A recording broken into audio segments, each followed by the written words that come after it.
do we have a doozy of a one today? Did Eve have sex with Satan? I'm Aiden and welcome to A Pastor's Life for Me.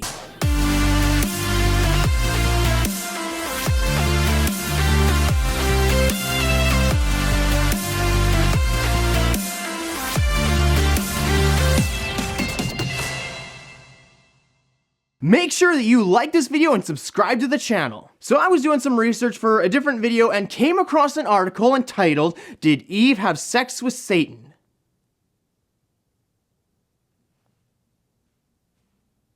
Needless to say, I was a little shocked. I've seen a lot of ridiculous articles and beliefs, and I've kind of gotten to the point where I generally don't get surprised by things. But then you run into something like this.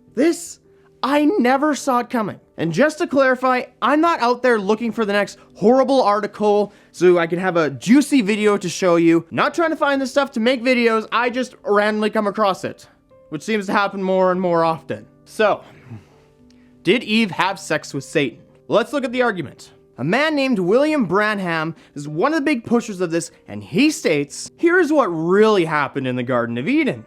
The word says that Eve was beguiled by the serpent. She was actually seduced by him. He was so close to being human that his seed could and did mingle with that of the woman and caused her to conceive. When this happened, God cursed the serpent. A proof text that is used for this argument is Genesis 3:13. And the Lord said unto the woman, What is this that thou hast done? And the woman said, The serpent beguiled me, and I did eat. Now the King James Version uses the word beguiled, which is what I read, but most modern translations will use the word deceived or tricked. Any of the words are fine. Branham, though, argues that the word beguiled in verse 13 is actually sexual. One person states, in short, beguiled means to charm, to entice, to trick, to deceive. In context, Eve is blaming the serpent for tricking her into eating of the tree. Branham takes this and says that Satan was sexually seducing Eve, and that eating of the tree was actually having sexual relationships with the devil himself. Now, as we know, and you'll hear me say again and again, the Bible was not originally written in English. So though an English word may have certain connotations and certain uses, which it doesn't even have here, we can always check back to the original language to see what was the original intent behind the word. The Hebrew word that is used is hishiani, which comes from the word nasha. This word has absolutely no connection to anything sexual. The word simply means to deceive or to trick somebody. Now, you can trick and deceive somebody into having sex with you, but that does not mean that the word itself has any sexual connotation. Nothing from the text in Genesis 3 hints at anything sexual. Whether you use deceived, tricked, or beguiled, or even the Hebrew word, none of it any sexual connotations. It is bringing your own interpretation and bias to the text, reading into the text, not taking out from the text what it's actually saying. This argument falls into the classic fallacy of taking an English interpretation of something and putting it on the Bible. Yes, you could use the word beguile to speak of sexual deception, but the word beguile doesn't even have that connotation. The other and most popular proof text for this theory is Genesis 3:15. I will put enmity between you and the woman, and between your seed and her seed. He shall bruise your head, and you shall bruise his heel. This is where things start to get a little more weird, hence my Instagram and Facebook post a couple of days ago. Branham had this to say about the text. He, Satan, seduced her, and by her did Satan have a child vicariously. Cain bore the full spiritual characteristics of Satan and the animalistic, sensual, fleshly characteristics of the serpent. Whatever that means.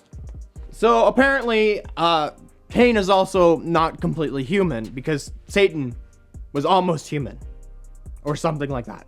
Let's break down the Genesis 3:15 argument. There are two seeds, the seed of the woman and the seed of the serpent. This theory takes that literally and states that Cain is not born from Adam, as Genesis 4:1 tells us, but is actually the spawn of Satan. This theme of the seed of the serpent and the seed of the woman continues through the Bible. Thus, there is a continuation in the offspring of Satan. Now, Branham lived from 1909 to 1965. This is important because a major event took place during his life. That is, World War II.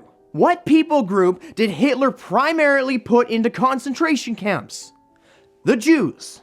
During this time in history, and while in most eras since Christ, there has been a huge wave of anti-Semitism. Anti-Semitism being the hatred, hostility, and/or indifference towards the Jewish people. Why do I bring this all up? During the 1940s, there was a movement of the serpent seed theory, and they declared that Jews are the physical descendants of a sexual union between Mother Eve and Satan. The serpent is vicariously identified as Satan or a demonic representation of Satan. As such, Jews are literally the children of the devil, and most serpent seed theory believers claim the serpent was a physical manifestation of Satan himself. To sum that all up, they say the Jews are Satan's children. Now, this is easy to rebuttal because they claim that Cain is the child of Satan. But Jacob, whose name was changed to Israel, descended from Abraham, who descended from Seth, not Cain. So by their own theory, the Jews couldn't be the literal descendants of Satan. But the weirdness does not end here. No. That would be too simple. It gets much worse. Not only is the serpent not a serpent, but Satan taking on a human form, there also is no tree. According to them, the tree of the knowledge of good and evil didn't actually exist because the tree was Satan himself. That's right, you heard me. There is no tree, and God's command to not eat of the fruit of the tree was God actually commanding Adam and Eve not to have sex with Satan. So how do they come by that conclusion? Well, let's hear what the man of the hour himself has to say. According to Branham, the tree of life spoken of in Genesis and Revelation is actually Jesus. He states, if the tree of life was a person, then the tree of the knowledge of good and evil is a person also. It can't be otherwise. Thus, the righteous one and the wicked one stood side by side there in the midst of the Garden of Eden. Now, I will say there is some merit that Jesus is the tree of life spoken of in Revelation. There are good theologians who take that stance. And that's primarily due to how the tree is described in Revelation 21 and 22. So they argue that the tree of life is symbolic of Jesus and how he brings salvation, how he brings healing, and how he brings eternal life. So then, does Branham's argument have merit? If the tree of life could be Jesus, then shouldn't the tree of the knowledge of good and evil be Satan? Of course not. Now, you probably know by now, I like to take the logical route with some of these arguments. To follow that logic, you would then have to say that there are no trees in the garden and that there probably isn't a garden at all. Adam and Eve were told that they could eat of all the trees in the garden except the one.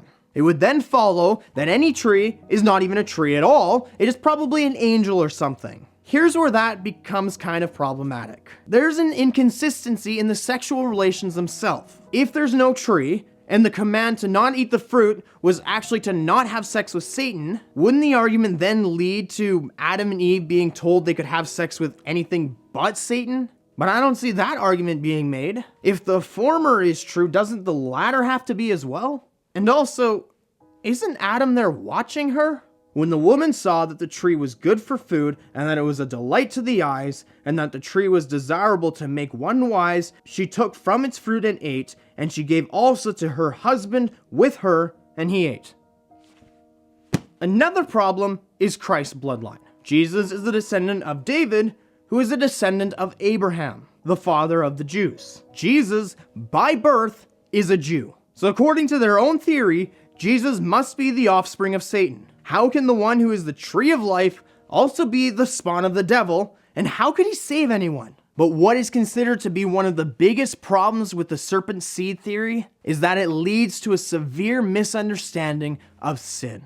According to what they say, the fall didn't happen as a result of disobedience, but of sexual perversion. But the Bible is clear that sin came from one man's disobedience, that man being Adam. And when the Bible speaks of the fall, it speaks as Adam being the reason for it. The sin was disobedience and rebellion, and not some sexual perversion between Eve and the serpent. As Robert Villard says, the account of humanity's downfall is tragic enough without having to sensualize it with the unfounded view that Eve and Satan engaged in sexual relations. And it should be, because it's nonsense. Now, I do play up these videos just a little bit. I prefer to have a little bit more fun with it. Part of that's for your entertainment, but it's more so to show you how ridiculous these things are. When you watch these, I want you to leave shaking your head in disbelief of these notions. That being said, there are people who do believe these things. And I believe that many of them honestly believe it and believe that they're saved. I'm not saying that they aren't saved, and I'm not saying that they are. But I'm trying to show you how dangerous bad doctrine can be. In most cases, the deception is more subtle, and people go away believing a wrong gospel, just with what they're taught. And they honestly believe it. They're not faking. But as one of my old professors taught us, the children of Israel who left slavery in Egypt, when they arrived at the promised land and saw that there were giants, each man went to his own tent and cried, because they honestly believed that God hated them. You can honestly believe something, but you can be honestly wrong. So my goal here isn't to shame anybody, and it isn't to make anybody feel stupid. Unless they're a wolf, in which case they should be ashamed and they are stupid, but not to those who have been deceived. I do these videos to make you aware of bad doctrine and to teach you more about discernment, but also to hopefully show people who honestly believe it that it's not biblical. It is me trying to know the word, do the word, and share the word in love. And on that note, it's time for you to like this video and be subscribed to the channel. YouTube is telling me that 50% of you who watch my videos aren't subscribed. What are you doing with your life? Like, really? Just one simple click. If you think that subscribing isn't necessary, then you're deceived. And yes, I am trying to shame you. But in all honesty, you won't believe how much subscribing and liking these videos, leaving comments, how much that actually helps me out. It helps with the algorithm, gets more people to see them, it encourages me, and it's a free way to support this ministry. But if you prefer to do the cold hard payment, you can do so through Patreon. The link is in the description. But make sure that you turn on the bell so that you don't miss one of our upcoming videos. Was the first sin actually Eve lying to Satan? But until then, remember, know the word, do the word, and share the word. But as always, we do it in love.